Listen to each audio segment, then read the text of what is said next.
in the state of Tennessee as well as across the nation in the 21st century. And one issue he has already identified is the issue of being a felon once released from jail and some of the opportunities that have been denied individuals. Let's pick it up at there, Reverend, from wherever you wish to talk about it. Well, you know, and another thing too I would like to talk about as well, you know, in addition to the what I call felonism, you know, that the systematic disenfranchisement of American citizens through the imposition of felony convictions, is that there's a lost sense of hope within the young African American community, because many of them, and not them exclusively, are being labeled as felons, you know.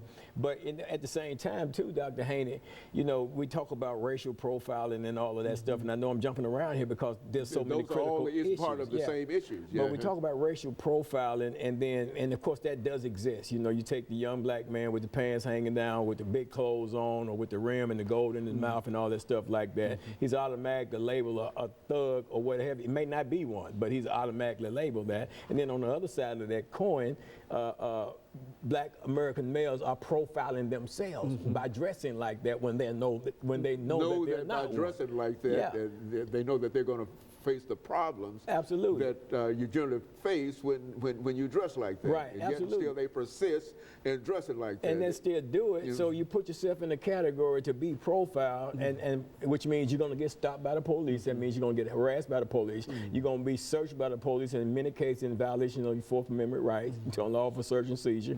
And then, but at the same time, you're putting yourself in that position.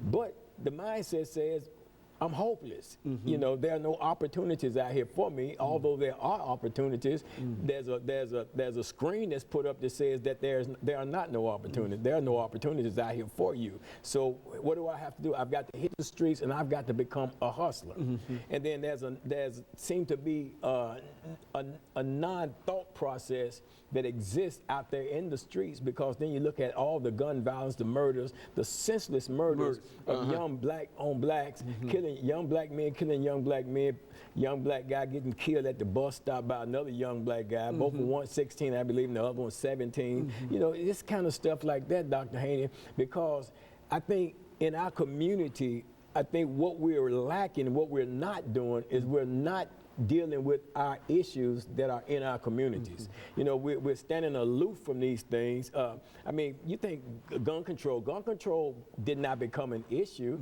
because of the killings in the black community. They became an issue because of the mass killings in these movie theaters and these schools and stuff like that, you know. But it's been going on in the black community all over. But we have an expectation for America to address our issue. And I say America, we have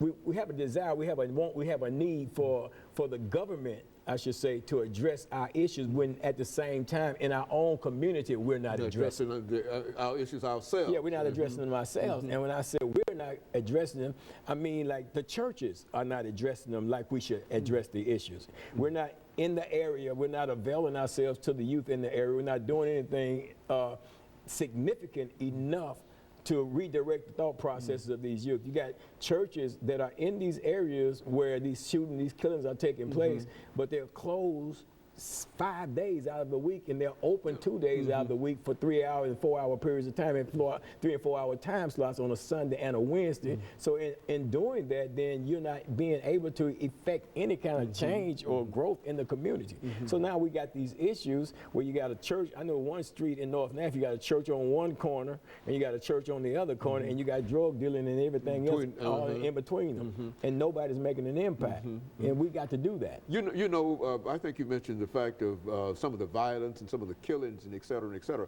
But now, what I've wondered, especially recently, is that what would motivate one young man at the age 17, and this is not the only case that this has happened, but at the age teenager, in a real sense, take a pistol out and shoot another teenager without any kind of understanding as to the impact that is going to have on the other person's life, which means his death, as well as what it will have upon your life. Now, give me some rationalization behind that. I think, Dr. Haney, what it is people have not been taught or not being taught the value of life. you know. I mean, I think it's just something is missing right there when it comes to, okay, this human being has life. This life was given to him by God. And if I take this life, then I'm actually acting like God in this individual life, which I don't have that right to do so.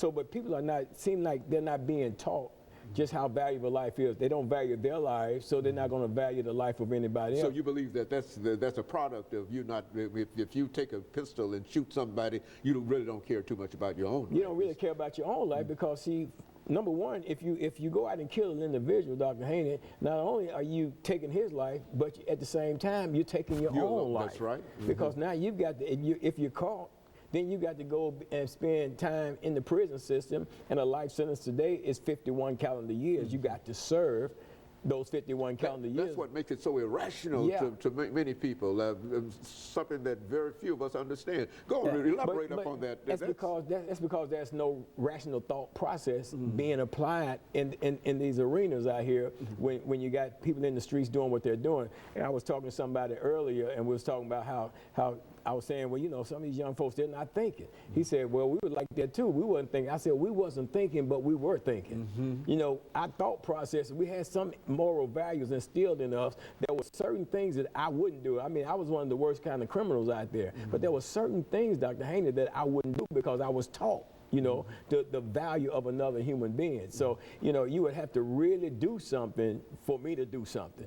So, but nowadays, there's no value. People are not valuing their own lives. Therefore, they're not valuing the lives of other human beings. So it's nothing for them to just pull out a pistol and take somebody's life. And for one thing, they have not been taught another method in which to deal with the situation. It's kind of like they're being abandoned in terms of being educated and taught as to how to conduct themselves, how to live their life, and what to do. You know, how to sit down and resolve an issue, you know, without having to pull out a gun, without having to take the extreme measure, which is so drastic in taking somebody's life, because once you take it, you can't give it back. Well, the idea is that you wonder what would motivate an individual. I mean, what kind of disagreement could you have to simply take out a pistol and in a senseless fashion take another's life without understanding the impact it's going to have on you? And why would you do that? You know what I think what happened, I think what is called fear.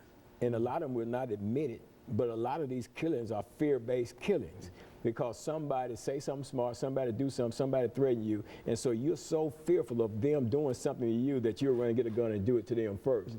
You know, and since you haven't been taught to maybe confront and deal with those challenges of fear and different things like that, so now what you're going to do, you're going to act out of fear, from a foundation of fear, and you're going to go out and take somebody's life, and now you're in the prison system, and you still got fear, because now you're in the prison system with some real killers that just kill because they're killers.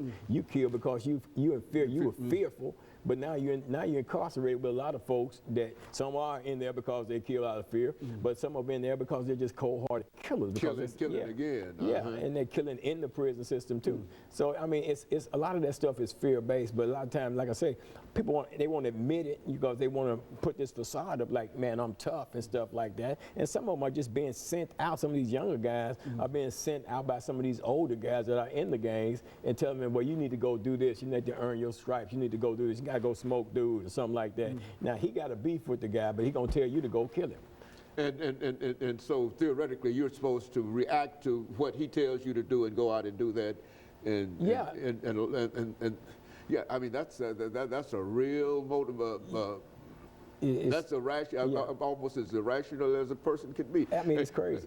Either that, or he has to have more respect for the person who's sending him out. I mean, what does he wish to gain from that person that's sending him out to do that? It's kind of like it's like you gain your stripes. You know, you gain your stature, you gain your position. You show them that I'm a tough guy. I belong in this gang. I belong here. I'm a part of this organization. I'm a part of this. You know, and I'm tough. Okay, Reverend, let's take this second commercial break, and we'll be back with our audience following this very, very short commercial break.